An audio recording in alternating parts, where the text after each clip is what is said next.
पढ़े रहो क्योंकि पैसा यहीं बनेगा। लमसम से रिलेटेड आप लोग के बहुत सारे क्वेरीज आते हैं ना, कई बार मैंने आंसर किया लेकिन फिर भी आता है। तो आज इस वीडियो में मैं कवर करूंगा कि लमसम क्या करने का ये सही समय है, और अगर किसी को म्यूचुअल फंड्स या स्टॉक्स में इन्वेस्टमेंट करना है तो कैसे करना चाहिए, कौन सा बेस्ट तरीका हो सकता है। और स्टॉक फंडामेंटल में आज मैं आप लोगों को ROE that is return on equity के बारे में बताऊंगा। बहुत इंपॉर्टेंट पैरामीटर है, one of the most important parameter है, इसके बारे में आपको ज़रूर जानना चाहिए। और ROE और ROC का डिफरेंस क्या है, ROC तो मैं किसी दूसरे वीडियो में डिटेल में कवर करूँगा, मतलब एटलीस्ट आपको डिफरेंस बता दूंगा यहाँ पे। और कल मैंने आपको सेल्स और प्रॉफिट ग्रोथ के बारे में बताया था, तो उसमें आप लोग पूछा कि भाई कितना होना चाहिए किसी कंपनी का, उस पर मैं थोड़ा आज कमेंट करने जा रहा हूँ। और एक और आप लोग का क्वेरी आया है कि लॉन्ग टर्म इन्वेस्टमेंट करने के लिए क्या ये सही समय है, तो इसको भी मैं इस वीडियो में कवर करूंगा। इन्फॉर्मेटिव वीडियो है, पूरा देखें, अच्छी तरह से समझे। पसंद आए तो लाइक और शेयर जरूर करें, हाइप जरूर करें, और पहली बार हमारे यूट्यूब चैनल पे आ रहे हैं तो चैनल को जरूर सब्सक्राइब करें। सबसे पहले तो मार्केट देख लेते हैं, उसके बाद आज के टॉपिक को मैं कवर करूंगा।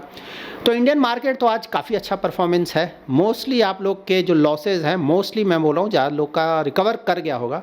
अभी भी अगर किसी के पोर्टफोलियो में लॉस है तो कमेंट करके ज़रूर बताइए कि कितना लॉस हो रहा है। बट मोस्टली मैं यही मान कर चल रहा हूँ, चाहे स्टॉक का पोर्टफोलियो या म्यूचुअल फंड, रिटर्न तो अब आने लगा होगा। नया पोर्टफोलियो, पुराना पोर्टफोलियो में तो खैर ज़्यादा रिटर्न होता ही है। यहाँ पे large cap, mid cap, small cap का परफॉर्मेंस देख सकते हैं, परफॉर्मेंस काफ़ी अच्छा है। सेक्टर थीम भी अगर आप देखेंगे ना, ऑटो, बैंक, डिफेंस, बहुत अच्छा परफॉर्मेंस। IT का आज परफॉर्मेंस नहीं आया है। एनी हाउ IT तो मैं हमेशा बता रहा हूँ आप लोग, कॉन्ट्रा ना, सब कुछ अच्छा करेगा तो IT खराब करेगा, सब कुछ खराब करेगा तो IT अच्छा करेगा, बिल्कुल कॉन्ट्रा बेट चल रहा है। फार्मा भी आज फ्लैट है, लेकिन नीचे अगेन बहुत अच्छा परफॉर्मेंस ना, consumer durables, consumption, FMCG, reality का भी बहुत अच्छा परफॉर्मेंस है। तो ओवरऑल इंडियन स्टॉक मार्केट का परफॉर्मेंस आज काफ़ी अच्छा रहा है ना। US और ईरान के भी जो सीज फायर हुआ है उसका करंट स्टेटस जान लेते हैं, क्योंकि अभी लमसम करना है नहीं करना है, कैसे इन्वेस्टमेंट करना है, उससे हमें एक आइडिया मिलेगा, क्योंकि मार्केट तो उसी के अनुसार ऊपर नीचे हो रहा है ना। तो देखिए, US के प्रेसिडेंट डोनाल्ड ट्रंप के तरफ से एक स्टेटमेंट आया है कि भाई ईरान ये जो बात कर रहा है ना कि चार्ज करेंगे, जो भी ऑयल टैंकर्स क्रॉस कर रहे हैं, ये सही नहीं है।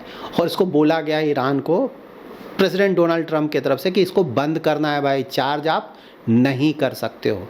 अभी स्टेटस क्या है कि भाई ईरान बोल रहा है कि जितना बैरल आप वहाँ से निकालोगे क्रूड ऑयल ना टैंकर के थ्रू, तो हर एक बैरल पे $1 आपको पे करना पड़ेगा, $1 पर बैरल।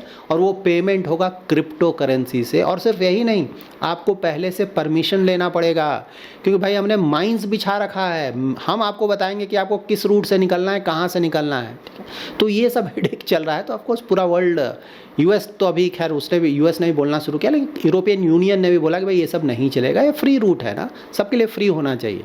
तो वहाँ पे अभी एक पेच फंसा हुआ है कि ईरान मानता है कि नहीं। उसके बाद हिजबुल्ला का प्रॉब्लम ना, लेबनान पे इजराइल बहुत ज़्यादा अटैक कर रहा था, अब तो पहले से थोड़ा कम हुआ है, लेकिन अभी भी चल रहा है, उस पर भी मामला फंसा हुआ है। ईरान बोला कि पूरी तरह से उस अटैक को बंद करना होगा, तभी बातचीत करेंगे, ठीक है। तो मामला अभी फंसा हुआ है। स्ट्रेट ऑफ हॉर्मुज भी सिर्फ बोलने के लिए खुला हुआ है, टैंकर्स वहाँ से अभी भी पास नहीं कर रहे हैं। बहुत ज़्यादा कन्फ्यूजन है, लोगों को पता ही नहीं कि भाई ईरान बोल रहा है मेरे से बात करो, तो लोगों को सही से पता ही नहीं कि बात किससे करना है, कैसे करना है, पेमेंट कैसे करना है। तो बहुत सारा कन्फ्यूजन अभी तक स्ट्रेट ऑफ हॉर्मुज से, जो पहले ना 100, 120, 130, 140 वेसल्स क्रॉस किया करते थे डेली, अब वो मुश्किल से सिंगल डिजिट या डबल डिजिट में ही, मोस्टली अभी तो जो न्यूज़ आ रहा है सिंगल डिजिट, वो भी मुश्किल से हो पा रहा है। तो अभी किसी भी तरह का कोई खास फर्क इस सीज फायर का नहीं पड़ा है। देखते हैं, डिस्कशन अगर होता है उससे कुछ फ़ायदा, लेकिन हाँ ये बात बिल्कुल सही है कि जितनी जल्दी ये हेडेक बंद हो पूरे वर्ल्ड के लिए अच्छा है। So let's wait and see. लेकिन हाँ, ये इशू अभी रिजॉल्व नहीं हुआ है। US के प्रेसिडेंट को आप जानते हैं ना, ठीक बात है कि नेगोशिएशन चल रहा है, लेकिन करते करते अचानक वो अटैक कर देंगे, यू नेवर नो, क्योंकि US को जो चाहिए था बिल्कुल नहीं मिला है ना। इनरीच्ड यूरेनियम पूरा का पूरा अभी ईरान में पड़ा हुआ है। आने वाले महीनों में या सालों में ईरान उससे न्यूक्लियर बॉम्ब बना सकता है, जो कि US या इजराइल नहीं चाहेगा, तो उसको चाहिए वो। अभी तक कुछ नहीं मिला ना, इनरिच्ड यूरेनियम में तो मिला नहीं है, तो वो एक प्रॉब्लम फंसा हुआ है। उसके बाद मिसाइल प्रोग्राम उनका जस का तस है। अगर लॉन्ग रेंज का मिसाइल बना लेता है ईरान, तो ऑफकोर्स वो आराम से US पे भी अटैक करेगा आने वाले सालों में, जो कि US नहीं चाहेगा। वो भी पूरा मामला फंसा हुआ। तो बहुत सारे मामले यहाँ फंसे हुए हैं, इतना आसान नहीं है, but let's see.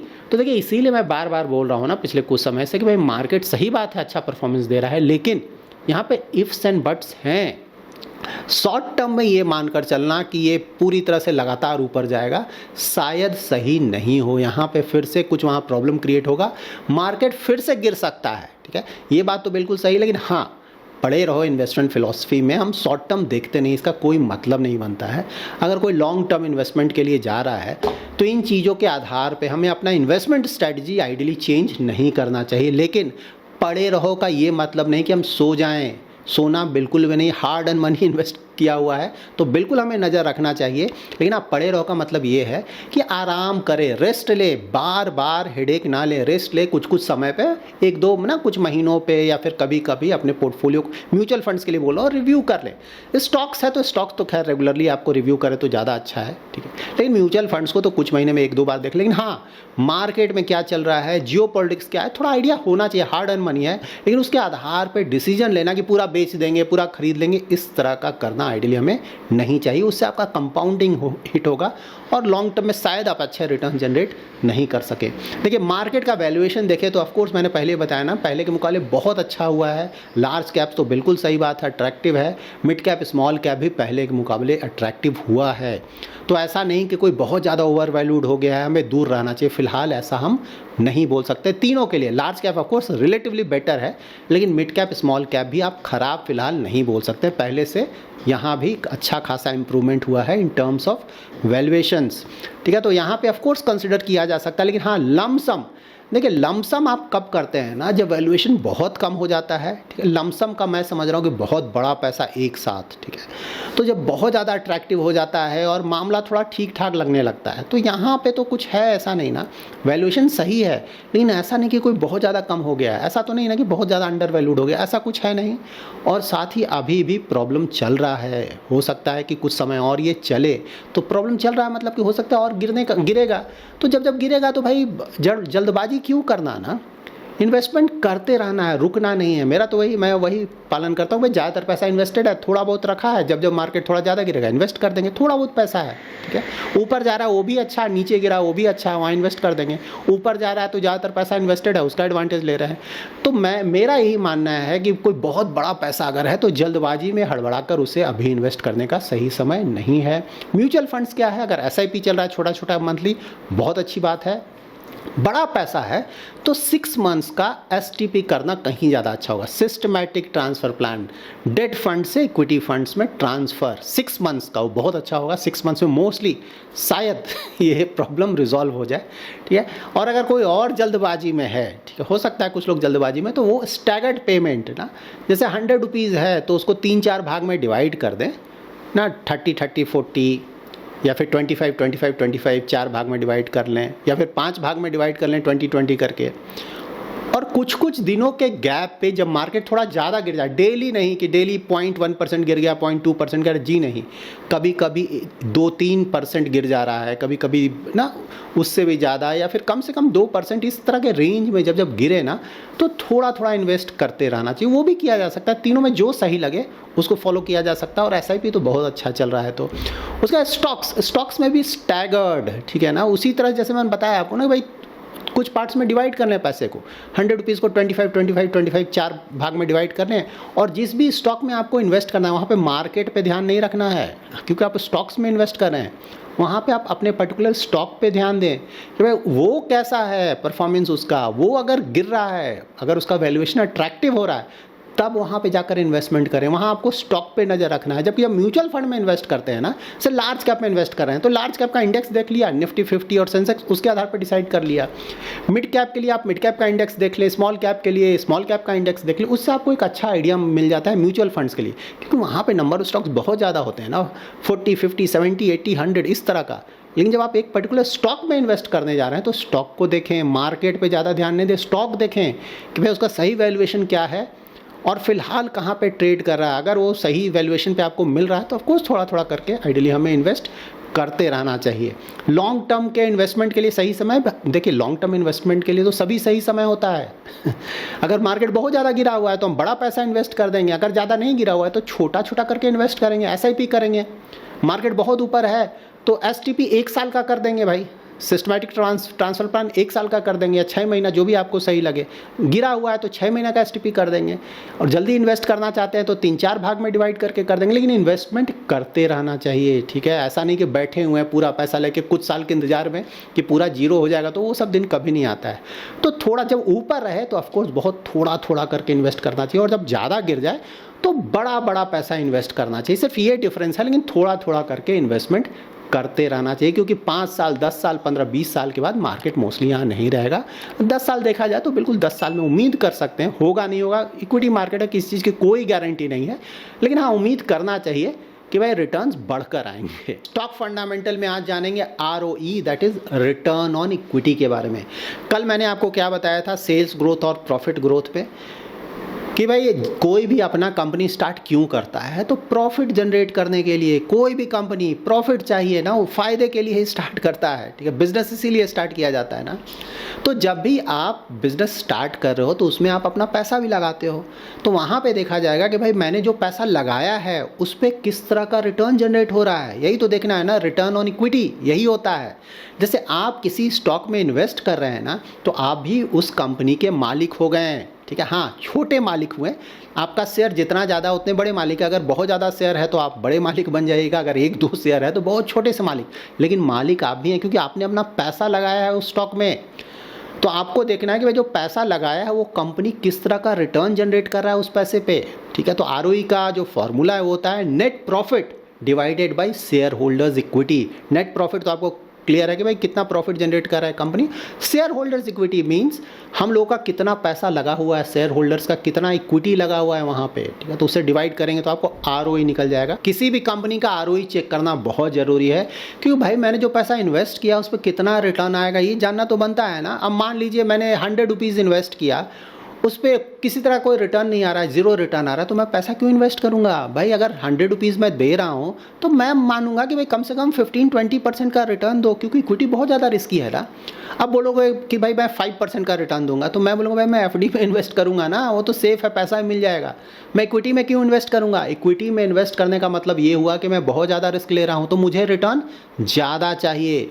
Large cap अगर बहुत अच्छा इस्टेब्लिश्ड कंपनी है, कैश फ्लो जनरेट कर रहा है, तो वहाँ पर रिस्क थोड़ा कम हो जाता है। तो वहाँ मैं बोलूँगा कि ROE भाई अगर ना 15% के आसपास है तो चलो चलेगा, स्टेबल कंपनी है, श्योरिटी है कि रिटर्न आता रहेगा। उसी तरह से अगर कोई मिड कैप की कंपनी है, थोड़ा और ज़्यादा मैं मांगूंगा कि भाई मिड कैप है, थोड़ा रिस्क बढ़ गया, मुझे 20% दो।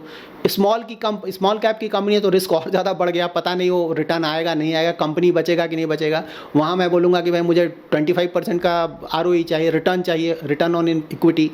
तो ये सब ध्यान दें, डिपेंड करेगा कि आप किस तरह की कंपनी में इन्वेस्ट करें, वहाँ पर रिस्क कैसा, उसके आधार पे आप वहाँ से रिटर्न एक्सपेक्ट करेंगे। तो ROE जरूर चेक करें, इससे पता चलता है कि कंपनी का प्रॉफिटेबिलिटी कैसा है और मैनेजमेंट बिजनेस को इफिशिएंटली मैनेज कर रहा है कि नहीं। क्योंकि अगर इफिशिएंटली मैनेज कर रहा है, इसका ये मतलब हुआ कि जो भी पैसा उस बिजनेस में इन्वेस्ट हुआ है, इक्विटी इन्वेस्ट हुआ है, उस पर वो अच्छा रिटर्न जनरेट कर पा रहा है, ठीक है।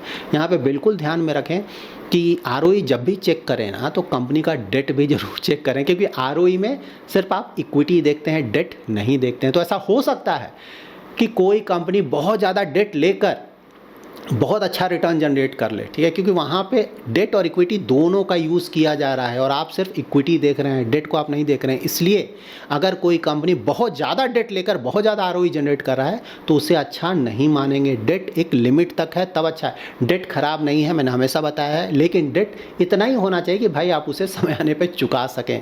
अब जैसे किसी का डेट है ना, डेट टू इक्विटी रेशियो 0.25 चलेगा, 0.5 चलेगा, अगर अच्छी कंपनी है तो चलेगा ये सब।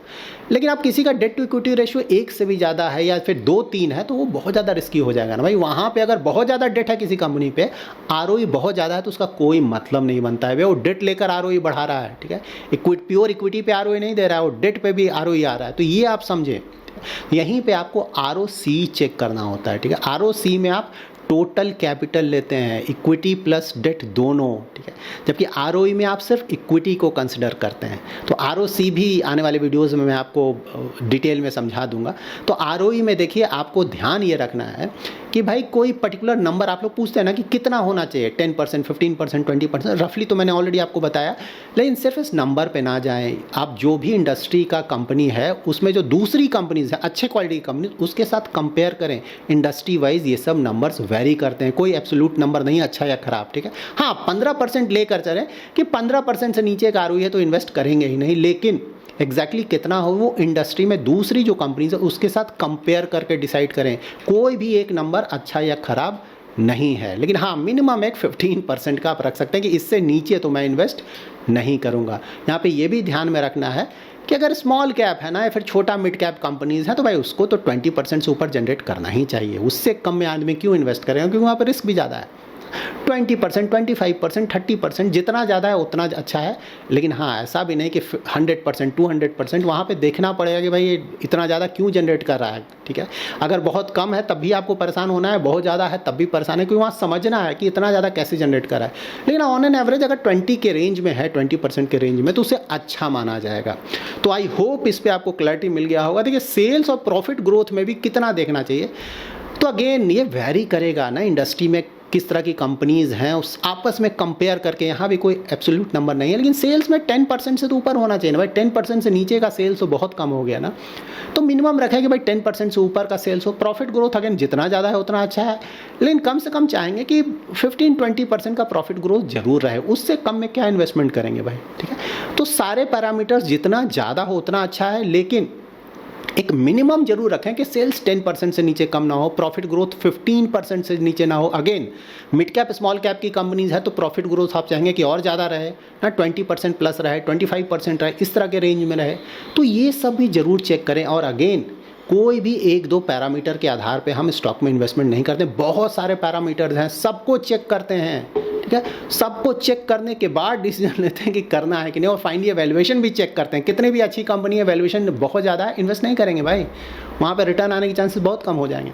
तो आने वाले वीडियोज़ में मैं एक एक कर आपको सारे पैरामीटर्स के बारे में बता दूंगा, ताकि आपको एटलीस्ट बेसिक अंडरस्टैंडिंग हो जाए। पोर्टफोलियो में कुछ स्टॉक्स अच्छे करेंगे, कुछ खराब करेंगे, ओवरऑल ठीक ठाक रिटर्न आ जाएगा। लेकिन बिना सोचे समझे इन्वेस्ट करेंगे तो ज़्यादातर स्टॉक ही खराब हो जाएगा और रिटर्न आने के चांसेस काफ़ी कम हो जाएंगे। So that's it in this video. अगर आपको ये वीडियो पसंद आया है तो जरूर लाइक एंड शेयर करें। पहली बार हमारे यूट्यूब चैनल पर आ रहे हैं तो चैनल को जरूर सब्सक्राइब करें और हाइप जरूर करें। Thanks lot for watching.